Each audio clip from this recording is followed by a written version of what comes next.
I think the biggest thing for me is cultural awareness, being aware of other cultures, other traditions, other ways of doing things.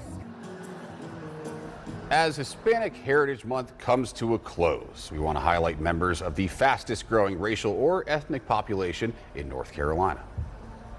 And the more that we can share those stories, the more people connect and understand one another. Sharing the stories of members of our community who are making a real impact and doing it while honoring where they come from. Hispanic Heritage Month is celebrated each year from September 15th to October 15th as a chance for many in the United States to learn about and celebrate the contributions of Hispanics. Good evening, I'm Michael Hennessy. This is the Fox 8 Hispanic Heritage Month special. And I'm Natalie Wilson. The reason Hispanic Heritage Month doesn't follow one calendar month like Black History Month in February or Native American Heritage Month in November is because there are a lot of important dates in the span of September 15 to October 15. And just to give you an idea, the Central American nations of Guatemala, Honduras, El Salvador, Nicaragua, Costa Rica, they celebrate their independence on September 15th. Mexico marks its National Day on September 16th, the anniversary of the day after the country launched its war for independence from Spain. Chile's Independence Day is September 18th. Indigenous Peoples Day, or Columbus Day, is observed on the second Monday of October in the United States. A majority of professional ballerinas across the United States are white. Well, here in the Triad, the preparatory dance program at the UNC School of the Arts is working to bring together dancers of all races. Our Madison Forsey shares how one teacher is using her background to grow the love of dance in the Hispanic community. Tippy toe, follow here, please. At 6 years old, a plie or a tendu can be tough. Very good. Not looking down, looking up. Very high heels. Nice. But for some tiny dancers, it's not how they learn, but who is teaching them. Push and push and golden egg, and you are told like a very important, special person. Alejandra Dore fell in love with dance when she was young. After my first class, the joy that I felt after that class is still I have it, that joy. She practiced her skills and joined professional companies in the Dominican Republic and Ecuador. Then she moved to the U.S. and decided she wanted to teach and joined UNCSA. When I came here and I was just looking at, that was 6 years ago, I said I have to do something because I know here we have a lot of kids, Hispanic kids. A lot.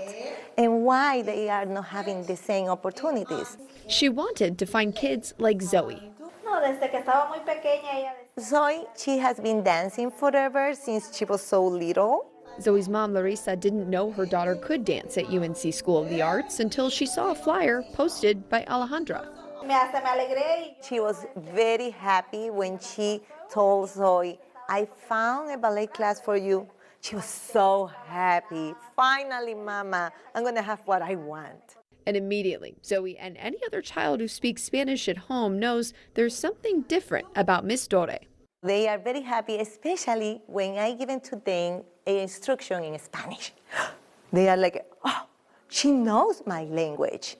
She's focused on building a bridge for more kids to enjoy dance while also building the lifelong skills dance brings. The ballet works for the kids for everything that they're going to do in their life. We are not looking for the stars.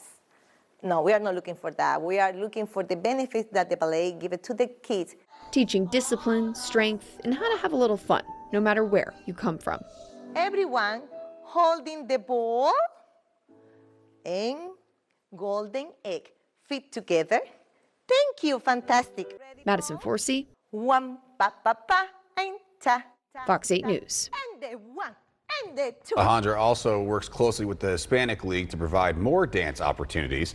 You can learn more about the classes offered at UNC School of the Arts by visiting uncsa.edu. The term Hispanic was coined by the federal government for people who are from Spanish-speaking cultures, but some people call this time Latin Heritage Month. The distinction includes different aspects, but in the simplest terms, Hispanic refers to people whose ancestry is from a country that speaks Spanish. The term Latino, on the other hand, refers to people whose ties are in Latin America. The Carolina Theater in Greensboro screened films created by and about people of Latino heritage in its Hispanic Heritage Month movie series. UNC Greensboro's Latin Jazz Ensemble also performed at the venue.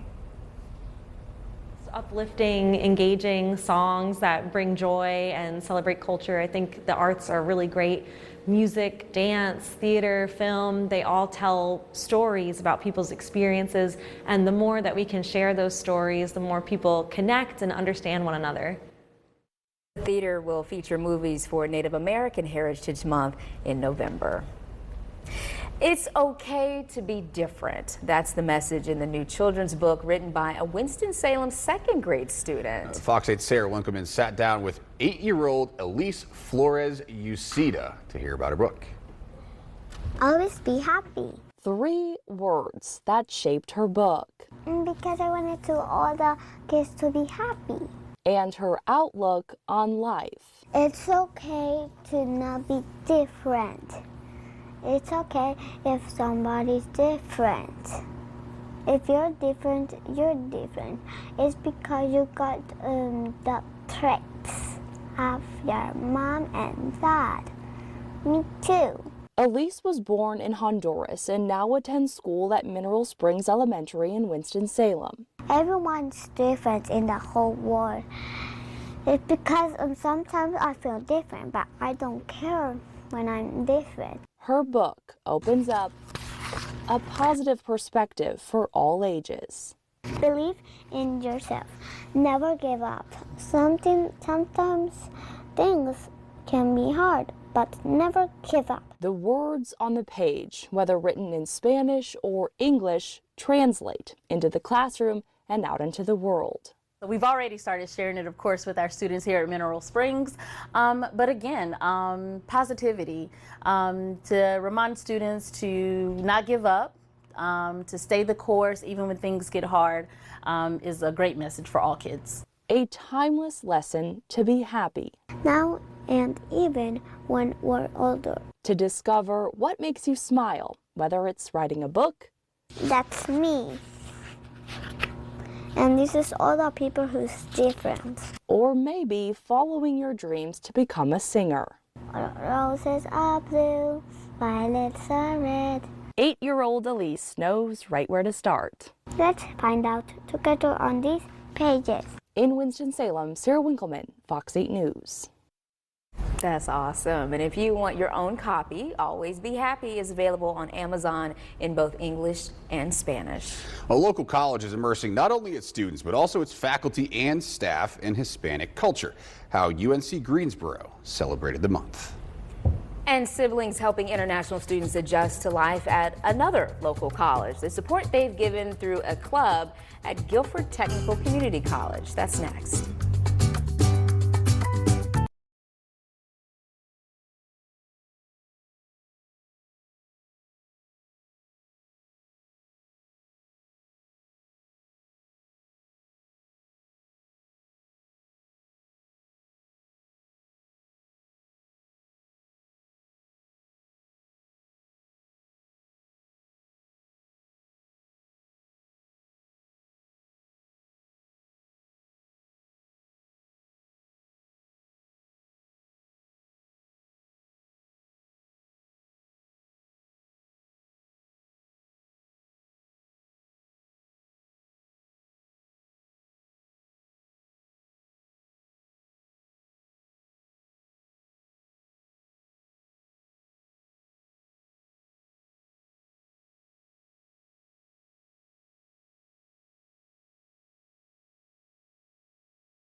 A college campus community immersing students, staff, and faculty into Hispanic culture. UNCG hosted nearly 24 events for Hispanic Heritage Month. And these were all held to build a sense of community for students on campus. Fox 8's Celeste Smith explains why event organizers say this type of interaction is so important.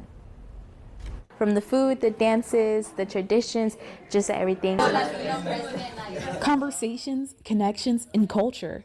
That's UNCG's Office of Intercultural Engagement's goal while hosting a month filled with events for Hispanic Heritage Month, targeting its Hispanic Latinx population in the entire campus. Churros with the Chancellor is one of those many scheduled events. A chance to eat, laugh, and chat about things Latinx Hispanic students on campus might be facing. Now we have 17.1% here. It's also resembled out in the community. So I think everywhere they're walking to, they're seeing greater opportunities for them to celebrate culture, whether it be through traditional wear or participating at different events. But anywhere that they go, they see themselves. Sophomore Tania Portillo Hernandez says these events help campus feel like a home away from home. Very comforting. I am a first-generation student, first-generation Salvadorian American student, and my biggest thing was I don't know what to do. I'm the first person in my family to go to college, the first person in my family to, Lord willing, get a degree, and you come in kind of confuzzled. You don't know what to do. You don't know how to navigate this new world of academics, of extracurriculars, social life, spirituality. Portillo Hernandez is an ambassador for Herencia, a Latinx Hispanic student collective within the university's Office of Intercultural Engagement, which helped plan all of these events. She says representation matters and wants students to know they're not alone. I'm providing that comfort to other people and support that was given to me. Senior and Herencia intern Abigail Herrera Leal said when students attend these events, they often uncovered shared experiences. My mom is undocumented, my grandma doesn't know how to read and write. So the fact that I'm here on a full ride, the fact that I was interviewed at Harvard 2 weeks ago, the fact that I'm an intern, the fact that I was a Spartan guide and a captain, the fact that I've made a huge impact on this campus says a lot to the strength that the Latino community has. The Hispanic Heritage Month events curated for campus range from discussions, panels, a book signing, dancing, and a talent show, also highlighting campus organizations. We all support each other. A lot of us have gone through similar experiences, like even filling out our FAFSA is hard for us. Even like being on campus, being away from our family is really hard for us because Latinos were a very close-knit community. And so that's the community that we try to make here. In Greensboro, Celeste Smith, Fox 8 News. Some powerful stories there. UNC Greensboro's Office of Intercultural Engagement saw more than 500 students come out for its Hispanic Heritage Month kickoff celebration, a record-breaking number of students for the annual event. The Latino population is the fastest growing group in North Carolina, but for anybody who moves to a new place, the new language, new culture, transitions can be tough, and it's often hardest on children. That's why the Sylvia Mendez Newcomer School opened up in High Point. It allows students to spend a year learning English and the basics of an American classroom. And they learn core subjects like math, science, reading, along with social and emotional skills. But they go beyond the classroom, doing fun activities like playing soccer together, which is a common pastime for Hispanic communities. The school's principal said activities like that, ones that are familiar to them, are important for making children feel welcomed in their new country. Students have been through a lot, and to just come to a place where they're going to feel valued, where they're going to develop a sense of belongingness, I think that those are the ideal ingredients to prepare them for an excellent and effective transition to their neighborhood schools. In the first year, they've already exceeded enrollment expectations. They ended the last school year with 210 students, started this year with 163rd through 11th graders. Students of all ages celebrated the month across the Triad, and here's a look at the festivities from East Forsyth High School, where kids learned about Hispanic traditions and foods. There was a quinceañera walk, plus booths to teach students how to make traditional food and crafts. For a pair of siblings needing help adjusting when they moved to Greensboro from Mexico in 2021, that was a big change. Now they're paying it forward, providing support to other international students. Fox 8's Gretchen Stanger shares why they wanted to give back. Yesley and Tanamolitz and Guzman Perez came to North Carolina in 2021 from Mexico for their father's job. They say it was exciting, but they also faced some struggles. especially when it came to listening to lectures in English. Oh, trying to understand the English, what did they say, like even if I don't know the word, just write it down and then later on after class try to understand it. To help them adjust, they joined the International Students Club at Guilford Technical Community College. Other students helping them find their way around the campus and also the Triad. Try to know where is Walmart. That's something everybody need, like your groceries or pharmacies. Sometimes when you come here, you're like, how I get there, right? Now Tana Malitzin is the president of the International Students Club and her brother is a member. Together, they support new GTCC students in the same way they were once supported. I mean, we were talking and they say like, oh, does anyone know where's the closest Thai food over here? And we were trying to like figure out the restaurant, like which one were cheaper and which one were have quality. Off campus, the siblings found another way to give back. We fix bikes for refugees. For refugees, is the first way of transportation. They remember the kindness they experienced when they first moved here, and they wanted to pay it forward. Because we believe good action is going to make a better world. Reporting in Jamestown, Gretchen Stinger, Fox 8 News. The next celebration for the International Students Club will be for Day of the Dead, November 1st at Casa Azul in Greensboro. He moved to the U.S. for a fresh start. We're showing you what inspired him to bring his Puerto Rican roots to the Triad and where you can get a taste. And fostering connections between police officers and the Hispanic community. A local officer shares how her desire to help others inspired her to wear the badge.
Day.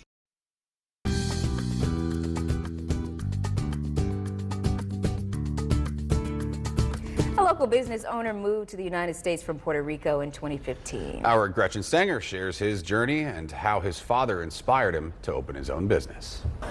Juan Sereno learned from a young age what it meant to be a responsible business owner. Well, my dad owns a gas station back home, and I used to be that kid that when it was full service and self-service gas stations, I would go to you and ask you what type of grade of gas you wanted, and then I pour it for you for tips. Learning valuable lessons My biggest day was $44 on the tips. And, you know, like, don't spend it all. Be wise. Always save money for the rainy days. Now as a business owner himself, preparing for those rainy days paid off. Still to this day, there is rainy days in this business as well, and a lot of them. I've been working in Greensboro for the past 8 years, so I kind of know the waves on slow season, high seasons. Now at 33 years old, Sereno opened Pangea Bistro and Bar in Greensboro. It has now been a year since they started serving the community. Sereno says having a passionate crew behind you makes all the difference. Sereno always knew he wanted to be a business owner. A lot of people encourage me, and they say, you can do it, you can do it. And wanted to run a restaurant. Orange sesame wings. Thank you. Enjoy. That welcomed everyone. In my belief, there's nothing in this world that can bring people together like food does. As you walk into the restaurant, you'll see a spray-painted mural. If you look closer, you'll find Sereno's grandmother's photo, one of the people who taught him to be welcoming. Now Sereno is helping other Hispanic entrepreneurs to live out their dreams in the Triad through the Piedmont Business Capital. I knew someone in the organization, Gabriel, who is a Puerto Rican young man that's trying to open his own coffee shop, Latitude, which is amazing. I love that coffee. They wanted me to talk to other Hispanic folks at one of their conferences about how was my development or the situations that I went through. And he hopes one day. This is Leah, my oldest daughter. When we first got the permit to start on demolition, He'll be able to help his two daughters pursue their dreams too. it's fun because I get to see them whenever I get home and teach them the value of owning your own place and earning your own money. Reporting in Greensboro, Gretchen Stinger, Fox 8 News. Bistro and Bar also successfully opened its rooftop bar a few months ago. If you want to check out that restaurant, it's on South Elm Street in downtown Greensboro. Cuisine is a big part of Latin, Spanish, and Hispanic cultures. Food brings people together, uniting loved ones and keeping family traditions alive. This is something that Colombian-born Manolo Bandicure is a firm believer in. When his business Manolo's Bakery first opened 27 years ago, it was the first Latin bakery in Charlotte. He started with $900 and now makes over $1 million in sales yearly. But for Manolo, this is more than just a way to make money. It's about his community. I was very concerned about my children and the children of my immigrant community, that they don't identify themselves with the culture, the backgrounds of their parents. And he's not just concerned with his own community. He is known for donating birthday cakes to people experiencing homelessness. During the pandemic, the bakery delivered more than 50,000 meals to people in need. He even sponsors a bakery in Ukraine. And Manolo said that philanthropy across the globe is his calling and responsibility, and his success gives him even more motivation to help others succeed too. Well, a Burlington police officer who was born in South America is going above and beyond to protect people. Fox 8's Justin Lundy shows us how she's also building strong relationships between law enforcement and the Hispanic community in Alamance County. Sirens blasting as Officer Ariana Jaramillo hits the streets to patrol central parts of Burlington in her police cruiser. Sometimes it's impossible to stay in this area. We help each other out and really all throughout Burlington. Jaramillo says helping others has been her main motivation for wearing the badge. But before she began serving the community in Burlington, her story began in South America. I was born and raised in Ecuador. I migrated to this country when I was 9 with my parents for a better lifestyle. Jaramillo and her family made Long Island, New York, her new home. And when she was 23, she became a police officer for the New York Police Department.